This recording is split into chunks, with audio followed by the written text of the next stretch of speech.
Hey there, subscribe to my channel, and also press this bell icon so you never miss any new updates, cause whenever we upload new video you will get a notification on your phone.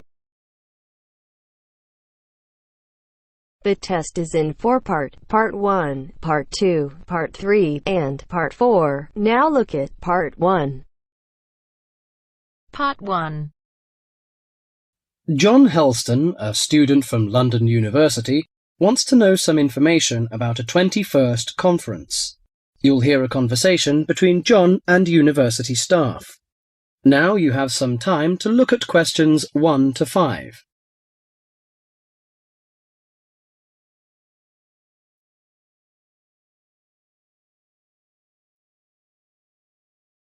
Listen carefully and answer questions 1 to 5. University, good morning. Oh, good morning. Can you put me through to the School of Architecture, please? Certainly. School of Architecture, Professor Dawson's office. Oh, good morning. I was wondering if you could give me some information about the forthcoming Architecture 21st Conference, dates, enrollment procedures, costs, that sort of thing. Certainly. When exactly is the conference? Well, the conference runs for 3 days, from the 18th to the 20th of October. 18th to 20th of October? Oh, good. I'll still be here then. And where exactly is it being held? Is it at the university, as in previous years? No, it's actually being held at the Pacific Hotel.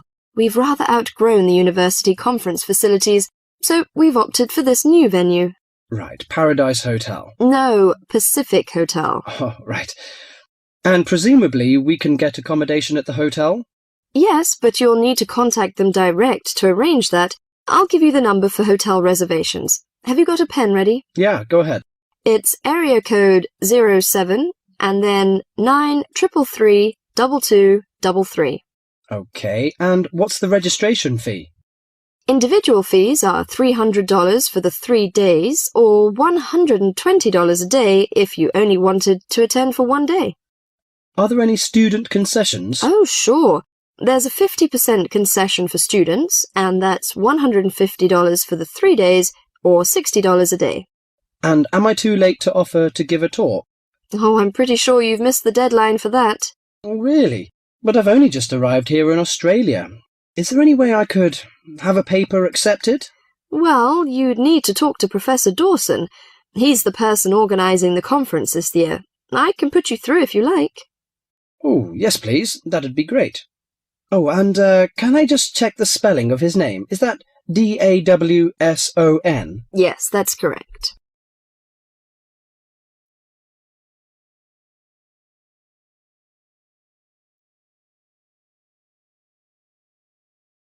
Before you hear the rest of the talk, you have some time to look at questions 5 to 10.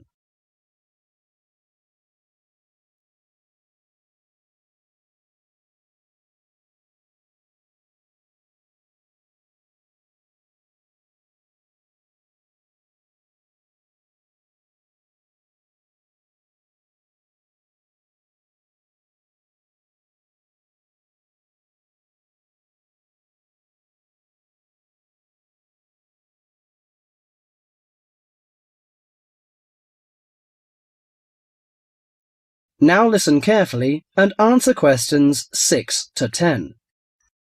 Professor Dawson speaking. Oh, hello. My name is John Helston. I'm an architecture student at London University. I'm here in Australia for 3 months, looking at energy-saving house designs. Right.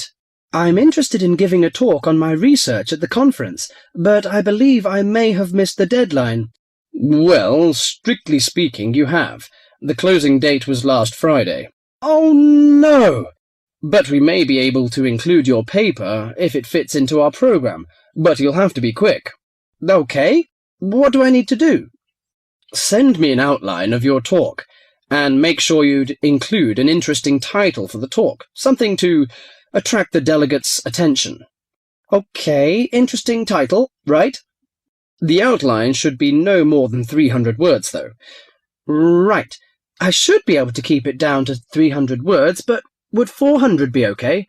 No, not really, because we have to print it in the proceedings, and we just don't have the space. Sure, I understand. And also, can you send me a short CV, the usual stuff, name, age, and qualifications, that sort of thing?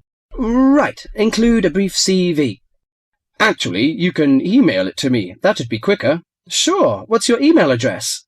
Well, the best thing would be to send it to the conference administrative officer. The address is admin in lowercase, you know, in small letters. Right, so that's admin@uniconf.edu.au. Right, I'll do that straight away. Thank you very much, you've been very helpful. Okay, well, we hope to see you in October then. That is the end of part 1.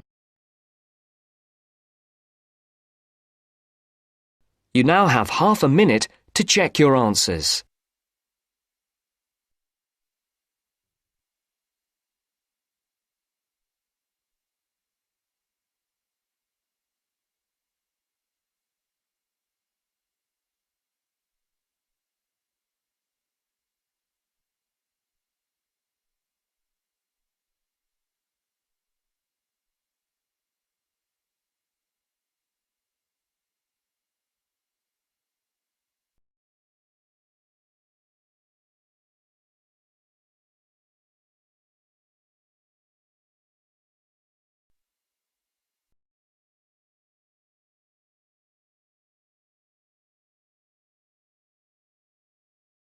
Now turns to part 2.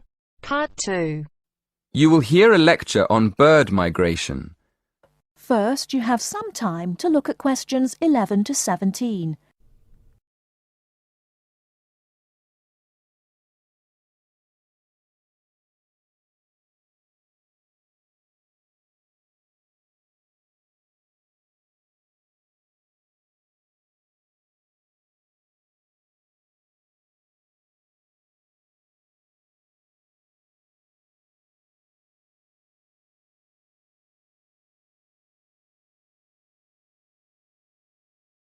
Now, listen carefully and answer questions 11 to 17. My lecture this evening will focus on the migration of birds. That is, how birds fly in big groups from different parts of the world at certain times of the year. In the first part of the lecture, I'll talk about the reasons why birds migrate, when they migrate, and which parts of the world they migrate from and to. To start with, why do birds migrate? Well, there are two main reasons. One, they migrate to look for food, and two, they travel to parts of the world that are more suitable for breeding. In fact, these reasons are closely linked. As you can imagine, when birds are breeding, they need extra food to feed their young. And in the spring, in the cooler climates of Europe, there is a lot of food for birds, especially insects. So generally, during the spring, birds fly up from the tropics, which are hot, to cooler climates in the north. They stay there for a few months to bring up their young. And then, when the weather in the north gets cold in the winter, they fly back to warmer climates in the south. Now I'd like to talk a bit about how global warming has affected bird migration. One of the effects of global warming has been to make the spring come earlier in the northern regions of the world. When spring comes early, the plants and insects that birds need to bring up their young are also available earlier. Research has shown that quite a lot of birds have started to migrate earlier because of higher temperatures. But unfortunately for some species, this hasn't been early enough. What I'm saying is that birds that are travelling a long way for breeding may arrive too late to find enough food to feed their young, and their population drops drastically. Scientists are currently researching more about this. Before you hear the rest of the talk, you have some time to look at questions 18 to 20.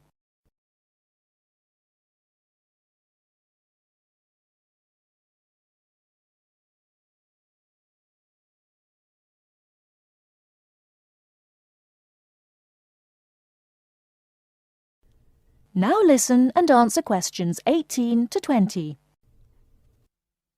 Now, I thought I'd finish by just briefly describing a few different patterns of migration. Migration varies with the type of bird and the area they come from. For example, one kind of migration is partial migration.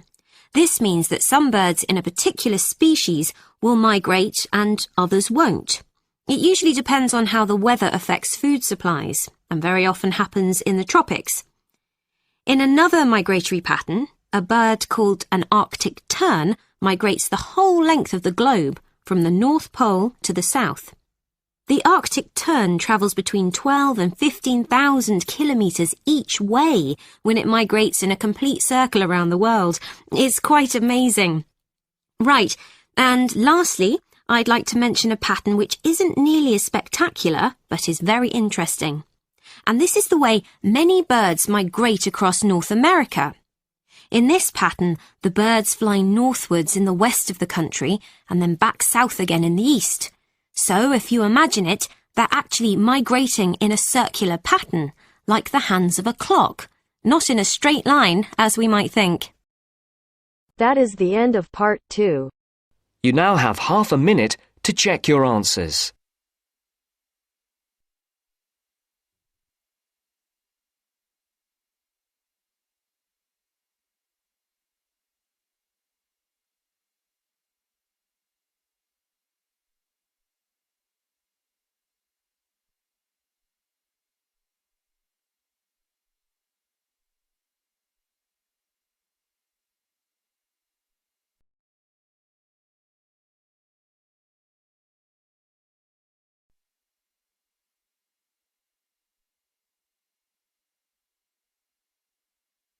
Now turns to part 3.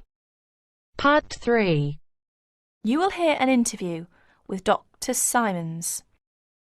First, you have some time to look at questions 21 to 24.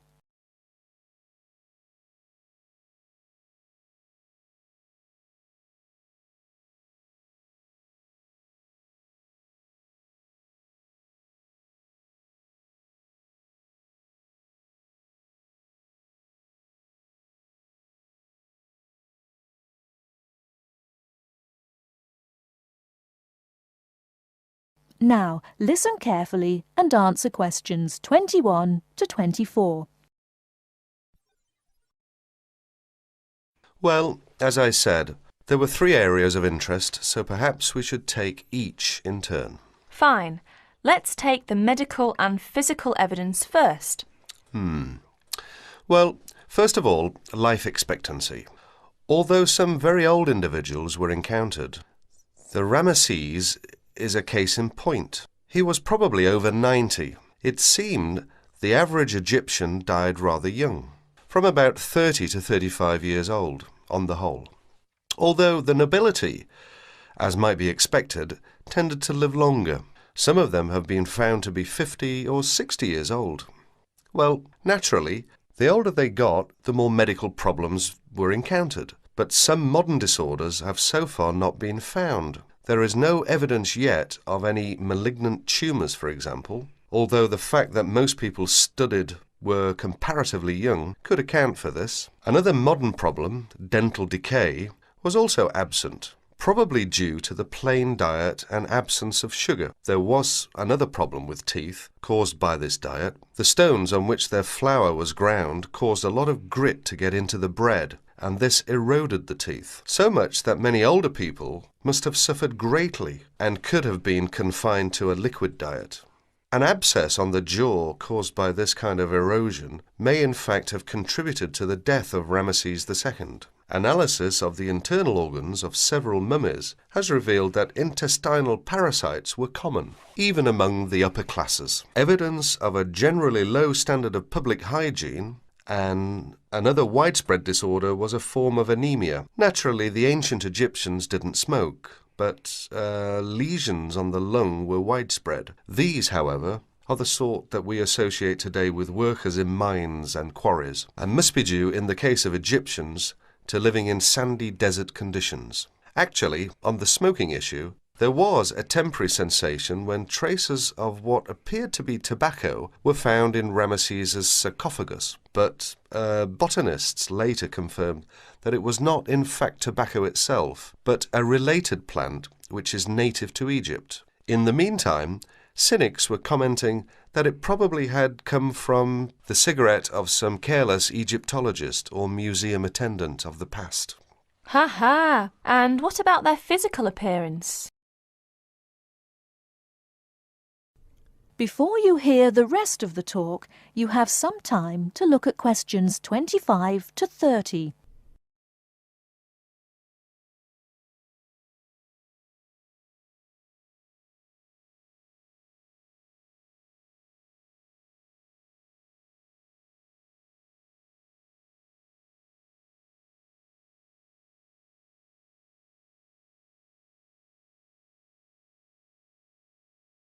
Now listen and answer questions 25 to 30. Well, what would you expect from seeing Egyptian art? They were light and slight in build. The average height for both men and women was about 1.60 meters, and studies of the skeletons from which the covering of flesh can be extrapolated suggest that they weighed much less in relation to their height than most modern people. From about 10 to 15 kilograms, less than someone of a similar height today is the estimate. And what about mummification? Well, the first thing to be said is that it wasn't always done in the same way, and it was by no means infallible, as many people tend to think. Many bodies, including that of the famous King Tutankhamun, were also entirely destroyed by overuse of one or another of the substances generally employed. The basic procedure was much the same, however. Most of the internal organs, including the brain, were removed and preserved separately in a jar. The brain was got out through the nose using a sort of hook. Oh dear. Yes, it used to be thought that the heart was always removed too, but in the case of Ramesses it was found in place. The body was then immersed in a substance called natron. That's a form of sodium carbonate, which occurred naturally in Egypt, for 40 to 70 days. It was then washed, made up and wrapped in linen bandages and placed in its coffin or sarcophagus. Then it was soaked in oils, resins and perfumes to help preserve it further. You said the body was made up. Do you mean its face was painted? Yes. Ramesses was not only made up, they had to restructure his nose, which was damaged when they took out his brain. The investigators found that it had been stuffed with small animal bones and peppercorns of all things. His hair had been dyed too. You said that Ramesses had suffered other adventures after his death? Well, yes. Poor chap. Well, for a start, he was found in a much later tomb than his real date. Along with a lot of other pharaohs, it looks very much as if the priests of later times had moved and reburied him to save him from tomb robbers. His body was transported, along with the other pharaohs found in the same tomb, to the Cairo Museum. That was in 1871, and it was put on display. Well, naturally, removed from the dry desert atmosphere, his body started to deteriorate, and by the 1970s was in very poor state.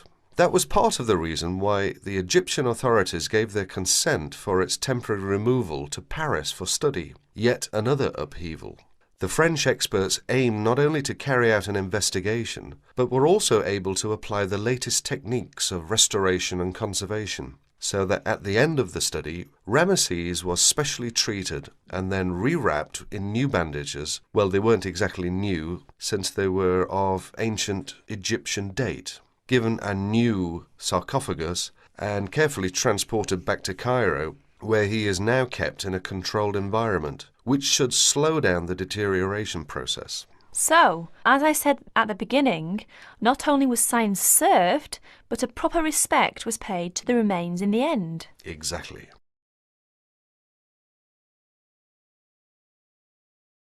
That is the end of part 3. You now have half a minute to check your answers.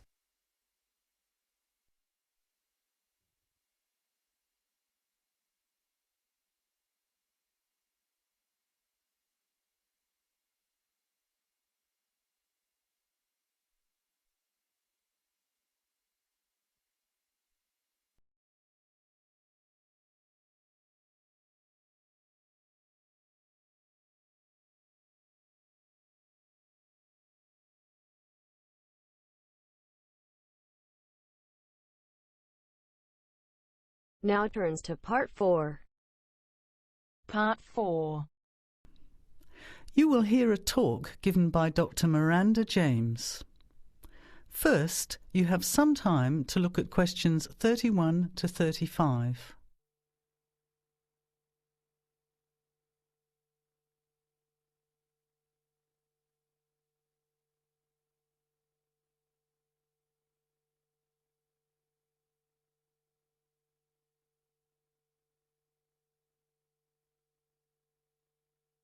Now, listen carefully to the talk and answer questions 31 to 35. Good afternoon, everybody, and welcome to the first in a series of talks we have arranged for the Overseas Students Association this semester.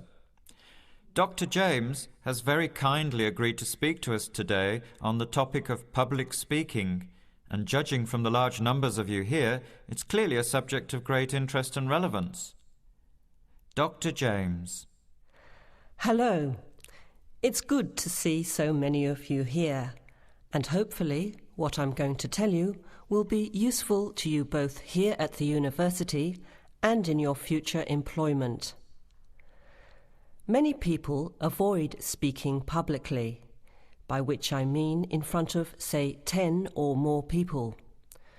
Not because they lack the ability, but mainly because they lack confidence, which is really only due to lack of practice. Today, as a consequence of the influence of television, audiences expect speakers to be relatively brief and to the point, in addition to being well-informed and interesting or entertaining. Probably the most important part of public speaking is what you do beforehand, by which I mean preparation. This includes practical details, such as knowing precisely what your topic is and exactly how long you are expected to talk for. You should also plan the content thoroughly. A good strategy is to write out the content as you intend to say it, and then make brief notes, preferably on small cards, which you use to talk from. This way you sound more natural. You incorporate pauses while you look at your notes, and you can then look at your audience while you are speaking. Never read your speech without looking at the audience. Eye contact is a very important part of communicating with an audience. So deliberately move your head and look around at your audience. Pauses are important, as most people, when they are nervous, tend to rush through their speech. Now you have some time to look at questions 36 to 40.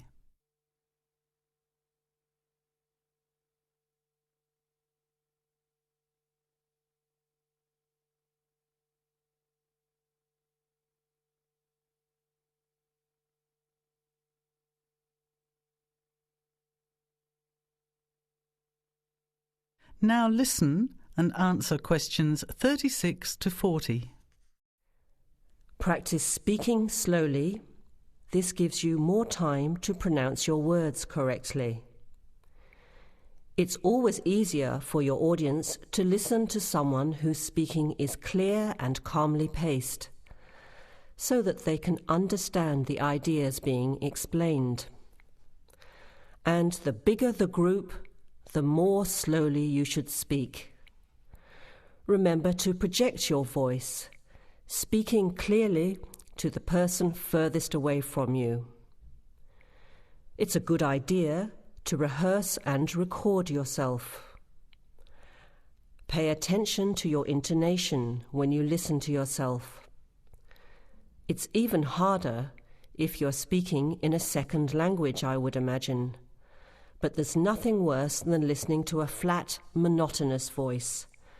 So try to vary your tone and rhythm. This will add meaning to your words. Lastly, pay attention to both your posture and your gestures. A confident person stands or sits in a small group with their head up, chin out and shoulders back.